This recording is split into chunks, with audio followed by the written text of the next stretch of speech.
তো আবুল সরকার সহ বাউলকে মুক্তির দাবিতে 558 নাগরিকের বিবৃতি। আবার দেখলাম যে আবুল সরকারের মুক্তির দাবিতে ছাত্র ইউনিয়নের মিছিল। বাউল শিল্পীর গলা ধরা মানে বাংলার মাটির আত্মাকে শ্বাসরুদ্ধ করে মেরে ফেলা। তো আবার আরেকজনরে দেখলাম যে বক্তব্য দিতেছে 4 ঘন্টার ভিডিও থেকে একটা ক্লিপ কাইটা আইনা এটার বিরুদ্ধে অ্যাকশন নিছে, মামলা করছে বা গ্রেপ্তার করছে। কিন্তু ভাই কথা হচ্ছে যে 80% মুসলিম নাগরিকের দেশে আল্লাহরে নিয়ে কটূক্তি করলে কেউ তো আর ছাড় দিব না, ঠিক আছে না?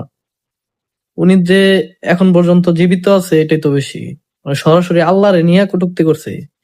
এখন কটূক্তি 1 সেকেন্ড করুক, 1 মিনিট করুক বা 1 ঘন্টা করুক, কটূক্তি তো কটূক্তি।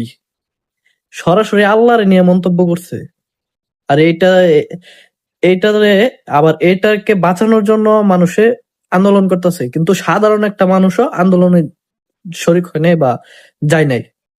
যারা গেছে সবাই রাজনীতিবিদ গেছে, কোনো না কোনো রাজনৈতিক সংগঠনের, রাজনৈতিক দলের। আপনি খোঁজ নিয়ে দেখেন যারা আছে সবাই রাজনৈতিক দল থেকে গেছে।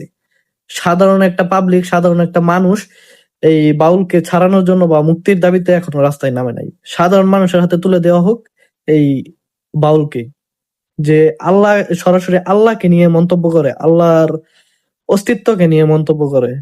তার এই দেশে থাকা তো পরের কথা, এই পৃথিবীতে বাইচা থাকার কোনো অধিকার নাই।